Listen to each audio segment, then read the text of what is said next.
एक छोटे से गांव में एक किसान रमेश रहता था। रमेश के पास थोड़ी सी जमीन थी जिस पर वह खेती करता और अपनी गुजर बसर करता था।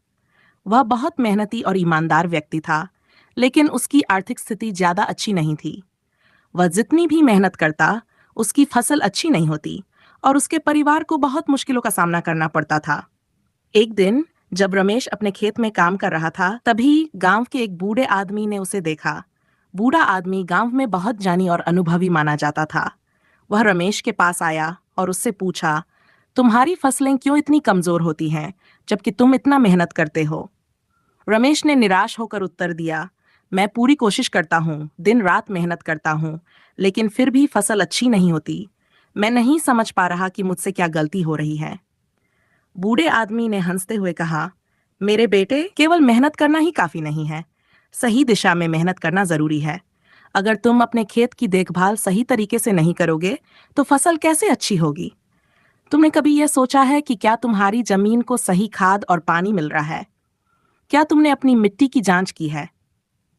रमेश ने शर्मिंदा होकर सिर हिला दिया। उसने कभी इन बातों पर ध्यान नहीं दिया था। बूढ़े आदमी ने कहा, तुम्हें सबसे पहले यह जानना होगा कि तुम्हारी जमीन किस प्रकार की है और उसे किस तरह की देखभाल की जरूरत है। मिट्टी की जांच करवाओ, सही मात्रा में खाद डालो और समय पर सिंचाई करो, तभी तुम्हारी मेहनत का फल मिलेगा। रमेश ने बूढ़े आदमी की बात मानी और अगले ही दिन गांव के कृषि विशेषज्ञ से अपनी मिट्टी की जांच करवाई।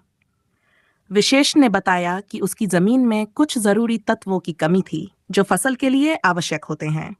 उन्होंने रमेश को सही खाद और पानी की व्यवस्था के बारे में बताया। रमेश ने सारी बातें ध्यान से सुनी और उन्हें अपने खेत में लागू किया।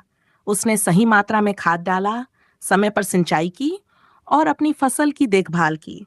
धीरे धीरे उसकी फसल हरी भरी होने लगी। कुछ ही महीनों में रमेश की फसलें पहले से कहीं ज्यादा अच्छी और बड़ी हो गई। उसने जितनी मेहनत की थी, उसका फल अब उसे साफ दिखाई देने लगा था। फसल कटाई के समय रमेश के चेहरे पर मुस्कान थी। उसके खेत में इतनी अच्छी फसल हुई थी कि वह न केवल अपने परिवार का भरण पोषण कर सकता था, बल्कि बाजार में बेचकर भी अच्छा पैसा कमा सकता था। रमेश ने बूढ़े आदमी का धन्यवाद किया और उसकी सीख को हमेशा के लिए याद रखा। उसने सीखा कि मेहनत करना बहुत जरूरी है, लेकिन सही दिशा में मेहनत करना उससे भी ज्यादा जरूरी है। अब वह अपने खेत की देखभाल नियमित रूप से करता और समय समय पर मिट्टी की जांच करवाता। उसकी आर्थिक स्थिति भी सुधर गई और गांव में उसकी चर्चा होने लगी कि कैसे उसने अपनी मेहनत और सही दिशा में काम करके अपनी किस्मत बदल दी। शिक्षा केवल मेहनत करना ही नहीं, बल्कि सही दिशा में मेहनत करना महत्वपूर्ण है।